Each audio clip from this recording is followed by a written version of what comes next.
Are you currently building or updating your resume while you search for a job? The truth is, our resume can often be the first impression that potential employers have. A resume can be what opens up opportunities for us and also what closes the door on us. When you write your resume, there are a number of common mistakes that so many people make, and these mistakes may not kill all hope, but they will absolutely eliminate you from many opportunities.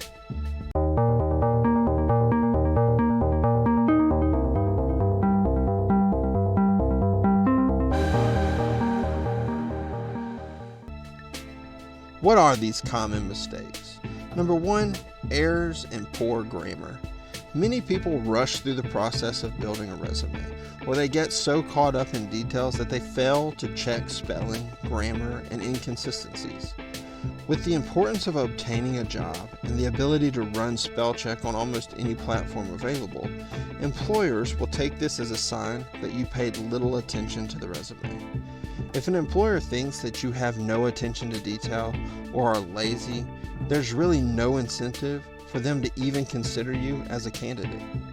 Check your spelling and get a program like Grammarly or have a friend review it and make sure it's consistent. Your job titles, employment dates, and duties should be consistent throughout the resume. Don't have a bold header of data analyst and then the subtitles all say entry specialist. Number two, unprofessional emails. Employers have to make judgment calls on candidates they receive. Unfortunately for applicants, there's no initial face-to-face when they review your resume. This ultimately means that initial judgment is based solely on your resume. Everything on your resume should be professional.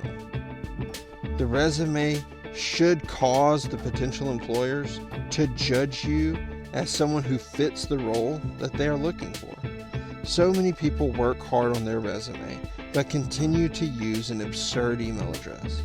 If a company is hiring for a professional job and your email is partyboy2020, then odds are they will get a negative impression from you right off the bat. This is even more so the case if you have foul language in your email handle. Make sure you have a professional or generic email address that you can add to your resume. Number three, using one resume for all the jobs you apply to. Every job is going to be different. They will require different experience, will have different job duties, and many other variations. In all reality, each job that you apply to will be looking for a specific candidate. While you may be a good fit for all of them, you need to highlight why that is.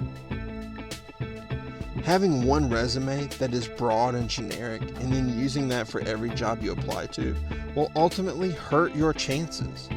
Taking time to update your resume based on each job you apply to will greatly increase the success you will have with each individual job posting.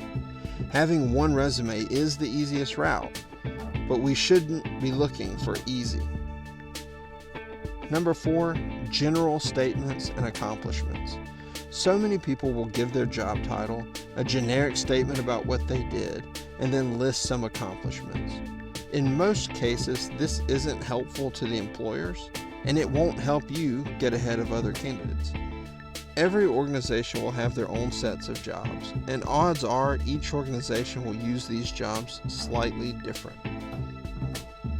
This means a simple job title and a brief description may not really tell them what you do. If they don't know what your duties are, then they won't know if you're a good fit, and the accomplishments will be meaningless. You need to give details on the job you've done in the past, and highlight those job duties and responsibilities that you feel will translate to this job that you're applying for. Accomplishments may be helpful if the employer is going to understand their value. Saying you led the region for 3 straight years in solving customer encounters is going to be a waste of time because 90% of employers will have no idea what that means.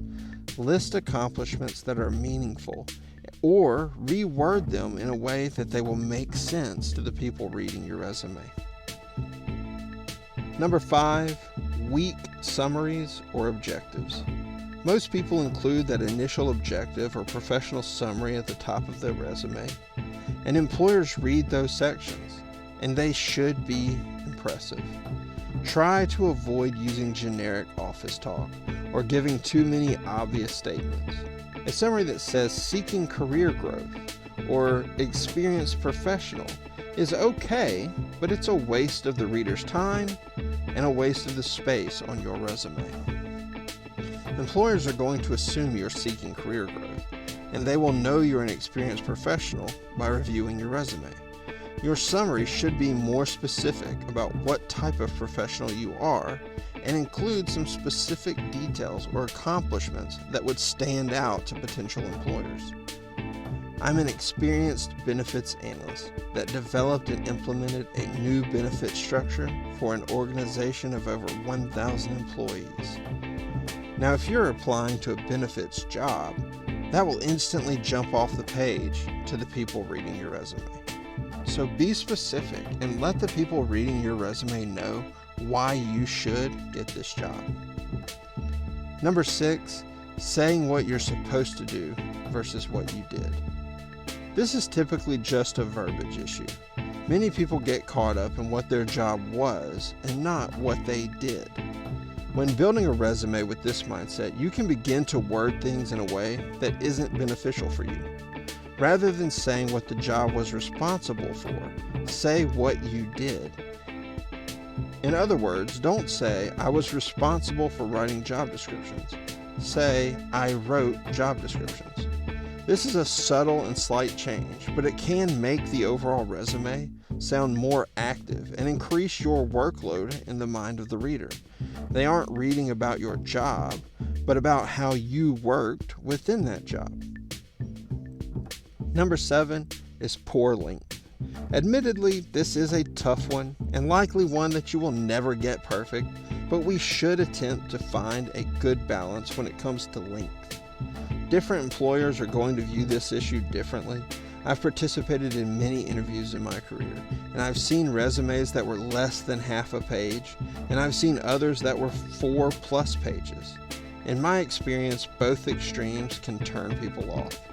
A resume that is too short shows a lack of experience and maybe even a lack of desire because it appears that little effort was put in. A resume that is too long can become cumbersome to read and may result in people glossing over information that you would want them to see.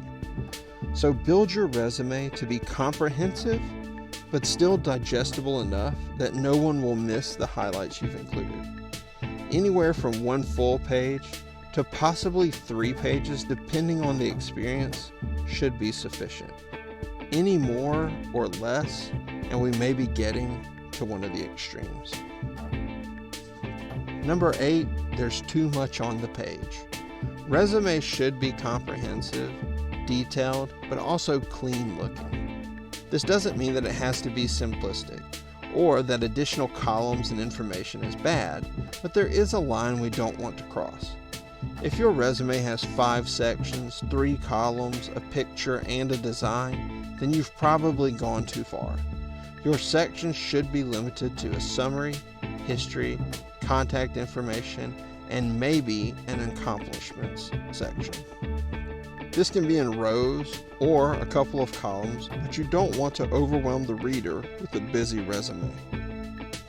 People tend to get too focused on jamming every page full of information, but it can be counterproductive. If you have a 1-page resume that is very busy, maybe reduce that busy look and extend it to 2 pages instead. Most resume issues can be solved with very simple tactics and thought processes. It's understandable that people overthink the process and find themselves falling into these mistakes because a resume is a big deal. Take some time when building your resume to ask yourself a few questions. 1. If you were an outsider, would you know what you did in your previous jobs? 2. Do the job duties and responsibilities you've laid out correlate to the job you're applying to? 3, does your summary or objective sound like any human on earth could have written the same summary or objective? And then 4, if it wasn't your resume, would you want to take time to read the entire thing, or is it too long? Lastly, run spell check and make sure all your dates and titles line up appropriately. With these simple steps, you can avoid most of these common mistakes.